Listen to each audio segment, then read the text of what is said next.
నమస్కారం city news కి స్వాగతం. మంగళగిరి నియోజకవర్గ ప్రజలకు ఇచ్చిన ప్రతి హామీని యుద్ధ ప్రాతిపదికన అమలు చేస్తామని మంత్రి నారా లోకేష్ అన్నారు. ఈ నెల 13వ తేదీన మంగళగిరిలో 100 పడకల హాస్పిటల్ నిర్మాణంకు శంకుస్థాపన చేయనున్నట్లు తెలిపారు. మంగళగిరి నియోజకవర్గంలో అర్హులైన వారికి శాశ్వత ఇంటి పట్టాల పంపిణీ కార్యక్రమం 4వ రోజు జరిగింది. మన ఇల్లు మన లోకేష్ కార్యక్రమంలో పాల్గొన్న మంత్రి నారా లోకేష్ పేదలకు ఇంటి పట్టాలను అందించారు. జ్యోతిరావు పూలే జయంతి సందర్భంగా మంత్రి ఆయన చిత్రపటానికి పుష్పాంజలి ఘటించి నివాళులర్పించారు. ప్రతిపక్షంలో ఉన్నప్పుడే తన సొంత నిధులతో 26 సంక్షేమ కార్యక్రమాలను నియోజకవర్గ ప్రజలకు అందించినట్లు లోకేష్ గుర్తు చేశారు. అంతర్జాతీయ ప్రమాణాలతో మంగళగిరిలో లీవ్ కార్యక్రమంలో భాగంగా తొలి అంతర్జాతీయ పాఠశాలను మంగళగిరి నియోజకవర్గంలో అభివృద్ధి చేయనున్నట్లు పేర్కొన్నారు. ఆంధ్ర రాష్ట్రంలో మొదటి 100 పడకల గవర్నమెంట్ ఆసుపత్రి మంగళగిరి నియోజకవర్గానికి శాంక్షన్ అయింది. 13వ తారీఖు శంకుస్థాపన చేస్తున్నాం. కరెక్ట్గా ఒక సంవత్సరంలో ఆ ప్రాజెక్ట్ కూడా పూర్తి చేసే బాధ్యత చిల్లపల్లి గారు తీసుకుంటున్నారు. ఇంకో పక్కన భూగర్భ డ్రైనేజ్, భూగర్భ నీరు, భూగర్భ గ్యాస్, భూగర్భ కరెంటు ప్రాజెక్ట్ కూడా నేను చేపడుతున్నా. జూన్ మాసం నుంచి ఆ కార్యక్రమాలు, జూన్ జూలై మాసంలో ఆ కార్యక్రమాలు కూడా చేపడతాం. ఇంకో పక్కన మీరు చూస్తే చాలామంది నన్ను అడిగారు, కింద లక్ష్మీ నరసింహస్వామి దర్శనం అయిన తర్వాత పానకాల స్వామి దగ్గరికి వెళ్ళాలంటే ఇబ్బంది పడుతున్నాం అంటే ఉచితంగా ఈరోజు బస్సు కూడా పెట్టాను తల్లి. మన మంగళగిరి నుంచి తాడేపల్లి నుంచి ఎయిమ్స్ కూడా వెళ్ళాలంటే 2వ బస్సు కూడా ఈరోజు ఉచితంగా మన ఎన్డీఏ ప్రభుత్వం ఏర్పాటు చేస్తాం జరిగింది. వైసీపీ ప్రభుత్వ హయాంలో నిర్వీర్యమైన యువతను ఆటల దిశగా ప్రోత్సహించడం అభినందనీయమని పశ్చిమ ఎమ్మెల్యే గల్లామాధవి అన్నారు. పరుచూరు వీరరాఘవులు సేవా సంఘం వ్యవస్థాపకులు సంజీవరావు ఆధ్వర్యంలో జిల్లా స్థాయి క్రికెట్ టోర్నమెంట్ ప్రారంభమైంది. శ్యామలానగర్ ఎకో పార్క్ సమీపంలోని రైల్వే గ్రౌండ్ లో 5 రోజుల పాటు జరగనున్న ఈ పోటీలను మాధవి ప్రారంభించారు. ఆటల్లో పాల్గొన్న ప్రతి ఒక్కరూ క్రీడా స్ఫూర్తిని ప్రదర్శించాలని సూచించారు. ఇన్ఛార్జ్ మేయర్ సజ్జీల మాట్లాడుతూ జిల్లా స్థాయి పోటీల్లో 100 జట్లు పాల్గొనడం శుభపరిణామని కొనియాడారు. సంజీవరావు మాట్లాడుతూ యువతలో ప్రతిభను ప్రోత్సహించడానికి ఈ పోటీలు నిర్వహించామని చెప్పారు. కార్యక్రమంలో శ్రీకాంత్, సయ్యద్ చాంద్, పవన్ కుమార్, అరవింద్, సీతయ్య, రవి తదితరులు పాల్గొన్నారు. ఒక 5 రోజుల పాటు జరుగుతున్న ఈ ఆటలో అందరూ కూడా చాలా ఉత్సాహంగా పాల్గొనడానికి సిద్ధంగా ఉన్నారు. దాదాపుగా 70 టీంలు ఇందులో పాల్గొని ఈ ఆటలో ఔత్సాహికులు అందరూ ఈ పెద్ద కప్పుని విన్ అవ్వడం కోసం ఎదురు చూస్తూ ఉన్నారు. అయితే ఈరోజు యువత ఏ పని లేకుండా ఎటుపోతుందో తెలియకుండా గత 5 ఏళ్లుగా నిర్వీర్యం అయిపోయిన పరిస్థితి మనకు కనపడుతూ ఉంది.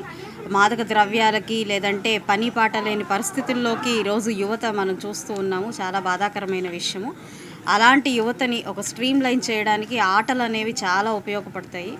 ఆ ఒక ఆలోచనతో, అదొక సత్సంకల్పంతో ఈరోజు ఈ యొక్క ఆటని ప్రారంభించడం, వారి నాన్నగారి స్మృతుల్ని మెమోరియల్గా ఈ ఆటని ప్రారంభించుకోవడం ఇదే ఫస్ట్ ఇయర్ అని చెప్తూ ఉన్నారు. ఇదే కొనసాగింపుగా ముందుకు వెళ్తూ అనేక మంది పిల్లల్ని ఇందులో భాగస్వామ్యం చేసి చక్కగా వాళ్ళకి ఆటపాటలతో ఒక ఎంతూజియాస్టిక్ ఎన్విరాన్మెంట్ని క్రియేట్ చేయాలి. ఆ క్రియేట్ చేసే ప్రయత్నాన్ని చేస్తున్నందుకు సంజీవరావు గారికి ప్రత్యేకమైన కృతజ్ఞతలు. ఈ బిజీ షెడ్యూల్స్లో అందరూ స్ట్రెస్ ఫీల్ అవుతున్నాము. మేడం గారు చెప్పినట్టుగా యువతలో కూడా ఒక మార్పు రావాలి.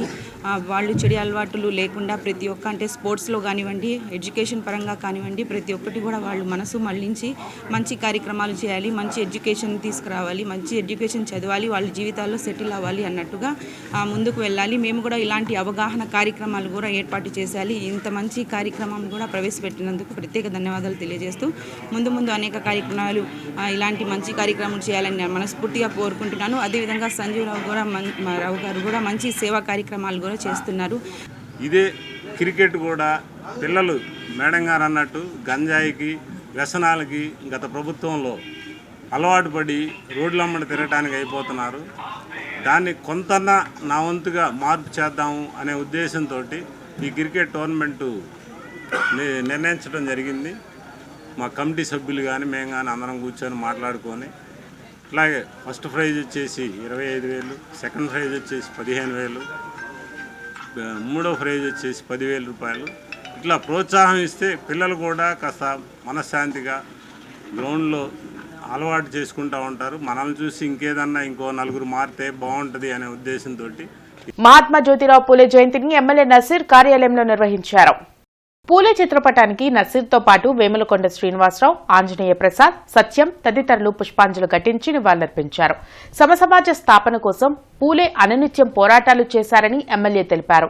విద్యతోనే అభివృద్ది సాధ్యమని గుర్తించి ప్రతి ఒక్కరూ చదువుకునేలా మార్పులు తెచ్చారని చెప్పారు. దేశానికి సామాజిక విప్లవాన్ని తెచ్చిన గొప్ప సంఘ సంస్కర్త జ్యోతిరావు పూలే అని మాజీ ఎమ్మెల్యే మస్తాన్ వలి కొనియాడారు. హిందూ కాలేజ్ సెంటర్లో ఉన్న మహాత్మా జ్యోతిరావు పూలే విగ్రహానికి కాంగ్రెస్ మాజీ ఎమ్మెల్యే మస్తాన్ వలి పూలమాల వేసి నివాళులర్పించారు. నేటి పాలకులు సమాజంలో కులాల పేరున, మతాల పేరున అసమానతలు సృష్టిస్తున్నారని మండిపడ్డారు. కులగణన జరిగితేనే దేశంలో ప్రజాస్వామ్యం బ్రతుకుతుందని పేర్కొన్నారు. ఈ కార్యక్రమంలో కాంగ్రెస్ శ్రేణులు పాల్గొన్నాయి. ఇవాళ జ్యోతిరావు పూలే గారి ఆశయాలని కొనసాగించాలనేటటువంటి భావన ఉన్నటువంటి అయితే ఇవాళ కులగణన జరగాలి. ఎవరు పేదరికంలో ఉన్నారు, ఎవరు పేదరికంలో ఉండి కూడా రాజకీయంగా సామాజిక ఆర్థిక ఫలాలు అందట్లేదో వాళ్ళకు అందచేయటమే జ్యోతిరావు పూలే గారి నిజమైన ఆశయాలని చెప్పి ఈ సందర్భంగా తెలియజేస్తూ కులగణన జరగాలి. కులగణన జరిగితేనే భారతదేశంలో ప్రజాస్వామ్యం, రాజ్యాంగం బ్రతికిద్ది అని చెప్పి నమ్ముతా ఉన్నాం. Bengaluru HHMR institute of management research ఆధ్వర్యంలో ఫార్మాటెక్ కమ్వేజ్ 2025 ప్రారంభమైంది. కార్యక్రమంలో ముఖ్య అతిథిగా national health mission commissioner Virupanjan IAS, Pathan Shetty, Ravi Subhash IAS, NTR Vidyaseva trust chief executive officers పాల్గొన్నారు. ప్రధాన వక్తగా సుబంగ్ గెబ్నర్ జీసు, CS Kedar IAS, doctor Usha Manjunath, ప్రధాన వక్తగా సుబంగ్ గెబ్నర్జీస్, CS Kedar IAS, doctor Usha Manjunath వ్యవహరించారు. రాబోయే రోజుల్లో ఫార్మా టెక్నాలజీ ప్రపంచంలో యువతకు ఉపాధి అవకాశాలు కల్పించడంలో ప్రథమ స్థానంలో ఉంటుందన్నారు. ఏపీలో ఫార్మా రంగం త్వరితగతిన అభివృద్ది చెందడానికి ఉరకలు వేస్తుందని తెలిపారు. యువత ఫార్మా రంగాన్ని ఎంచుకుంటే ఉజ్వలమైన భవిష్యత్తు ఉంటుందని గుర్తు చేశారు. ఆంధ్రప్రదేశ్లో డిజిటల్ టెక్నాలజీ ద్వారా ఎన్నో రకాల వ్యాధులకు మెడిసిన్స్ వాడకం పెరగాలని సూచించారు. ఏపీలో ఫార్మా రంగంలో పరిశ్రమలకు, రీసెర్చ్ సెంటర్లు ఫార్మా విద్యకు సహకారం అందించేందుకు ముందుకు వచ్చిందన్నారు. ఫార్మా సెక్టార్ దేశంలో నిలబడాలంటే ఎన్నో రకాల మార్పులు చేర్పులు చేసుకోవడానికి సిద్ధంగా ఉంటే ఏపీ ప్రభుత్వం సానుకూల సహకారానికి సిద్ధంగా ఉందన్నారు. మానవులకు అవసరమైన ఔషధాలు మన వంట ఇంటిలోనే సగభాగం పైన ఉన్నాయని గుర్తు చేశారు. మహిళలు ముఖ్యంగా ఆరోగ్యపరమైన జాగ్రత్తలు తీసుకోవాలని, ప్రతి కుటుంబానికి నేడు హెల్త్ కేర్ ఇన్సూరెన్స్ పాలసీ తీసుకోవాల్సి వస్తుందన్నారు. ఇలాంటి వర్క్ షాపుల ద్వారా ఫార్మా విద్యార్థులు మంచి అవగాహన కల్పించుకోవాలని సూచించారు. సో ఈ మీటింగ్లో వాళ్ళు అనుకోవడం ఏమంటే ఫార్మాలజీని మన కంట్రీ ప్రపంచవ్యాప్తంగా చాలా పెద్ద ఎత్తున ఆల్రెడీ మనం మ్యానుఫ్యాక్చరింగ్ చేస్తున్నాము, సప్లై చేస్తున్నాము. కోవిడ్ టైంలో కూడా ఎక్కువ వ్యాక్సిన్స్ మనమే తయారు చేసి సప్లై చేసాము. ఇప్పుడు దాదాపు 60% ఆఫ్ మెడిసిన్స్ మొత్తం కూడా వరల్డ్ లెవెల్లో మనం తయారు చేసి పంపిస్తూ ఉంటున్నాము. సో దీంట్లో ఏ రకంగా అడ్వాన్స్డ్ టెక్నాలజీని వాడుకొని ఇంకా దాన్ని బాగా మెరుగుపరుచుకోవచ్చు అని చెప్పేసి వాళ్ళు చర్చించడానికి పెట్టారు ఈ కాన్ఫరెన్స్ని. సో ఈ కాన్ఫరెన్స్లో మేము రాష్ట్ర ప్రభుత్వం తరపు నుంచి పాల్గొనడం జరిగింది. సో వాళ్ళకి మేము చెప్పడం ఏమంటే ఫార్మాలజీలో మన స్టేట్ చాలా స్ట్రాంగ్గా ఉంది. ఆల్రెడీ మనము ఫార్మా మ్యానుఫ్యాక్చరింగ్లో ముందు ఉంటున్నాము దేశంలో. విజనరీ లీడర్ ప్రభుత్వంలో ముందు చూపు లేకుండా శంకర్ విలాస్ బ్రిడ్జ్ నిర్మాణం చేపట్టడం కరెక్ట్ కాదని సిపిఎం నేత నన్నీకాంత్ అన్నారు.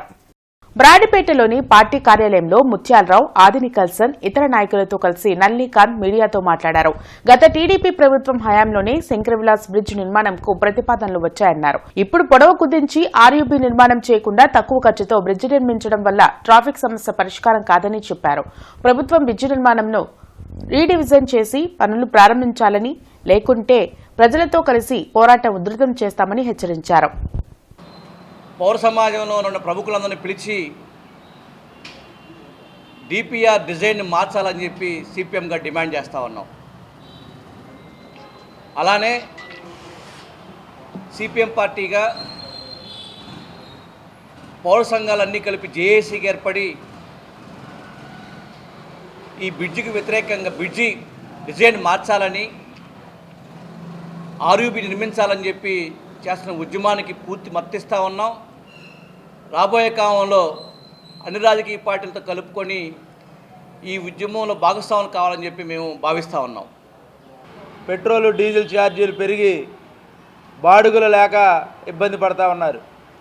భవిష్యత్తులో శంకర్ విలాస్ బ్రిడ్జి నిర్మాణం సందర్భంగా మొత్తం ట్రాఫిక్ అంతా అటు తిరిగి రావాలి అని చెప్పేసి అనే ఇది ప్లాన్ చెప్తా ఉన్నారు పోలీసు వారు. దీనివల్ల ఆటో కార్మికుల మీద ఇంకా భారం పడే అవకాశం ఉంది. ఇప్పటికే బాడుగులు లేక ఇబ్బంది పడుతున్నటువంటి ఆటో కార్మికులు ప్రజలు తక్కువ బాడుగులు తక్కువ ఛార్జీలు కావాలని చెప్పేసి కోరుకున్న నేపథ్యంలో ఇంత దూర ప్రయాణాలు చేసే క్రమంలో తీవ్ర ఇబ్బందులు ఎదుర్కొనే అవకాశం ఉంది. అందుకని మహాత్మా జ్యోతిరావు పూలే జయంతి వేడుకల్లో బీసీ సంక్షేమ సంఘం రాష్ట్ర ఉపాధ్యక్షులు దేవెళ్ల వెంకట్, దేవెళ్ల మురళి పాల్గొన్నారు. హిందూ కాలేజ్ కూడలిలోని పూలే విగ్రహానికి పుష్పాంజలి ఘటించారు. పూలే ఆశయాలు కొనసాగాలంటే కులగణన జరగాలని దేవెళ్ల వెంకట్ డిమాండ్ చేశారు. ఈ కార్యక్రమంలో వడ్డెర్ల సంక్షేమ సంఘం నాయకులు పాల్గొన్నారు. వడ్డేర హక్కుల పరిరక్షణ సమితి రాష్ట్ర అధ్యక్షులుగా ఉన్నాను. మహాత్మా జ్యోతిరావు పూలే 190వ జయంతి కార్యక్రమాలు గుంటూరు నగరంలో మార్కెట్ సెంటర్లో ఘనంగా జరుగుతూ ఉన్నాయి. అలాంటి మహాత్ముడు జయంతి కార్యక్రమాన్ని పాల్గొనడం గర్వకారంగా ఫీల్ అవుతూ ఉన్నాను. రాష్ట్ర ప్రభుత్వం కానీ అలాగే కేంద్ర ప్రభుత్వం కానీ బీసీ కులగణన జరపాలని కోరుకుంటూ బీసీలని కేవలం ఓటు బ్యాంకులు చూసే రాజకీయ పార్టీలకి బీసీ అందరూ కూడా బుద్ధి చెప్పాలని, మహాత్మా జ్యోతిరావు పూలే గారి ఆశయాల్ని కొనసాగించాలని కోరుకుంటూ సెలవు తీసుకుంటా ఉన్నాను. టీడీపీ కార్యాలయంలో మహాత్మా జ్యోతిరావు పూలే జయంతి కార్యక్రమం ఘనంగా నిర్వహించారు. తెలుగుదేశం పార్టీ రాష్ట్ర మరియు జిల్లా నాయకులు హాజరై జ్యోతిరావు పూలే విగ్రహానికి పూలమాలలు వేసి నివాళులర్పించారు. జిల్లా బీసీ విభాగం అధ్యక్షులు వేములకొండ శ్రీనివాస్ మాట్లాడుతూ జ్యోతిరావు పూలే భారతీయ సామాజిక కార్యకర్త, అపర మేధావి, కుల వ్యతిరేక సామాజిక సంస్కర్త, బడుగు బలహీన వర్గాల ప్రజల్లో ఆత్మస్థైర్యం కల్పించిన ధీరుడు అని కొనియాడారు. అంటరానితనం, మహిళా లోకం కృషి కోసం, బీసీల అభివృద్ధి కోసం పాటుపడిన ఏకైక శక్తి అని తెలిపారు. తన కోసం తాను జీవించకుండా తాను పుట్టిన జాతి జనుల విముక్తి కోసం జీవించిన మహోన్నత వ్యక్తి జ్యోతిరావు పూలే అని తెలిపారు. తన సతీమణి సావిత్రిబాయి పూలే ద్వారా బాలికలు చదువుకోవడానికి మొట్టమొదటిగా పాఠశాలలు స్థాపించి వారి భవిష్యత్తుకు బంగారు బాటలు వేశారన్నారు. బడుగు బలహీన వర్గాల సాధికారత కోసం పూలే పరితపించారన్నారు. బీసీల కోసం రాష్ట్రంలో పుట్టిన పార్టీ దేశంలోనే మొట్టమొదటి రాజకీయ పార్టీ టీడీపీ అని తెలిపారు. ఈ కార్యక్రమంలో మల్లె ఈశ్వరరావు, సుఖవాసు శ్రీనివాసరావు, సింహాద్రి కనకాచారి, రావిపాటి సాయికృష్ణ, దూలిపాల యేసుబాబు తదితరులు పాల్గొన్నారు. జ్యోతిరావు పూలే గారికి ఘనంగా నివాళులర్పించడం జరుగుతుంది.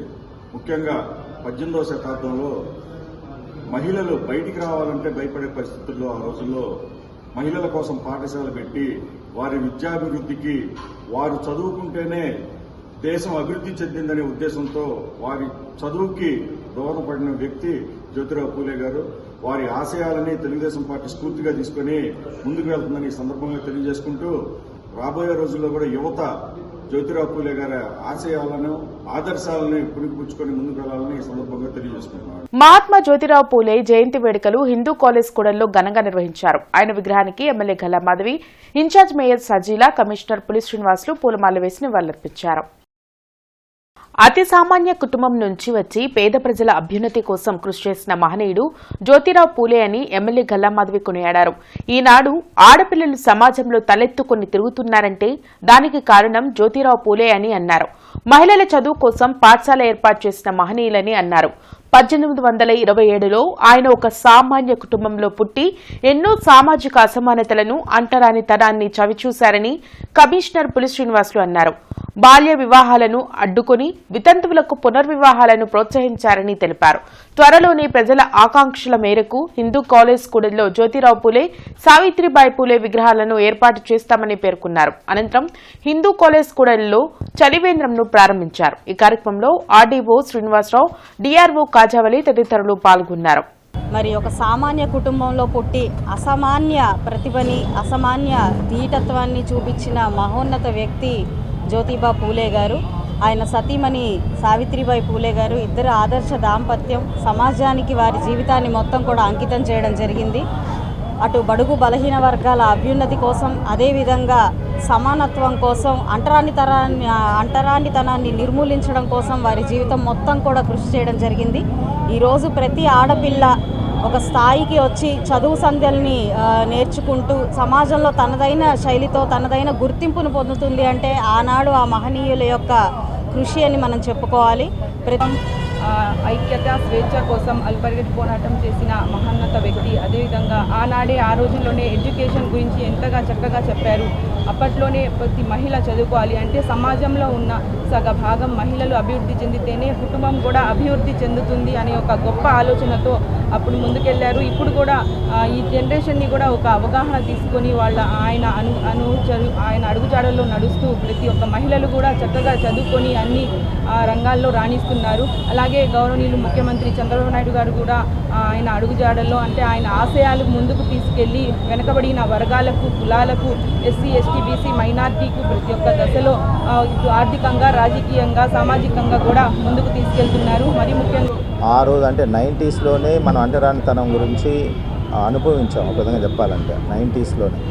బట్ 80స్లో 1800 సెంచరీ దాంట్లో ఎంత ఉత్కృష్టమైనటువంటి లైఫ్ లీడ్ చేస్తుంటారో మరి ఆ లైఫ్ నుంచి ఆయనకు వచ్చినటువంటి ఆలోచన ఆయన ఉన్నటువంటి అప్పుడున్న పరిస్థితుల్ని అనుగుణంగా సమాజం కోసం పాటుపడాలనే ఒక తపనతోటి వారు తన యొక్క జీవిత సరమాంకం వరకు పేదలకు, ముఖ్యంగా బడుగు బలహీన వర్గాల, తర్వాత అంటరానితనంలో మగ్గుతున్నటువంటి సమాజం కోసం, దాని విముక్తి కోసం పాటుపడ్డారు. సమాజంలోని అసమానతలు, అంటరానితన నిర్మూలన కోసం మహాత్మా జ్యోతిరావు పూలే విశేష కృషి చేశారని మాజీ మంత్రి అంబటి రాంబాబు, ఎమ్మెల్సీ ఏశ్రత్నం అన్నారు. బృందావన గార్డెన్స్ వైసీపీ కార్యాలయంలో పూలే జయంతి సందర్భంగా ఆయన చిత్రపటానికి పూలమాల వేసి ఘన నివాళులర్పించారు. పూలే ఆశయ సాధన కోసం ప్రతి ఒక్కరూ కృషి చేయాలని సూచించారు. కార్యక్రమంలో వైసీపీ నేతలు నూరి ఫాతిమా, దయాసాగర్, ఇతర నాయకులు పాల్గొన్నారు. మహాత్మా జ్యోతిరావు పూలే గారు సుమారుగా 200 సంవత్సరాల క్రితం ఉద్భవించి ఆయన సమాజానికి ఎనలేని సేవ చేశారు. ఆ రోజుల్లో అంటరానితనాన్ని, మహిళా పురోభివృద్ధిని కాంక్షిస్తూ అనేకమైన ఉద్యమాల్లో పాల్గొని సమాజాన్ని తీర్చిదిద్దటంలో ఆయన ఎనలేని కృషి చేసినటువంటి మహానుభావులు. అలాంటి మహానుభావుల్ని దృష్టిలో పెట్టుకొని వారి ఆశయ సాధన కోసం అందరూ ముందుకు వెళ్ళాలని వారి జయంతి సందర్భంగా రాష్ట్ర ప్రజానీకాన్ని, దేశ ప్రజానీకాన్ని మనకు సంతోషంగా ఉంది. ఈ రోజున భారతదేశంలో మరి స్త్రీలకు విద్య అవసరం లేదు అనే పరిస్థితుల్లో ఉన్నప్పుడు ఆయన స్త్రీలకు విద్య ఎంత అవసరం అనేది గ్రహించేసి తన సతైమణి మరి సావిత్రిబాయి పూలే గారినే విద్యలో అభ్యసించే విధంగా చేసేసి ఎంతోమంది స్త్రీమూర్తులకి విద్యని అందించే విధంగా కృషి చేసిన మహానుభావుడు. అంతేకాదు మహాత్మా జ్యోతిరావు పూలే జయంతి సందర్భంగా మాజీ మంత్రి డొక్కా మాణిక్యవర ప్రసాద్ ప్రజలందరికీ శుభాకాంక్షలు తెలిపారు. మహాత్మా జ్యోతిరావు పూలే జయంతి సందర్భంగా ఆయన విగ్రహానికి మాజీ మంత్రి డొక్కా మాణిక్యవర ప్రసాద్ పూలమాల వేసి నివాళులర్పించారు. ఈ సందర్భంగా ఆయన మాట్లాడుతూ స్త్రీ విద్య పట్ల జ్యోతిరావు పూలే ప్రత్యేక శ్రద్ధ కనబర్చారని వెల్లడించారు. ఆయన బాబాసాహెబ్ అంబేద్కర్ కు మార్గదర్శకులుగా ఉన్నారని గుర్తు చేశారు. రాజ్యాధికారంలో బీసీల వాటాను పెంచాలని కోరారు.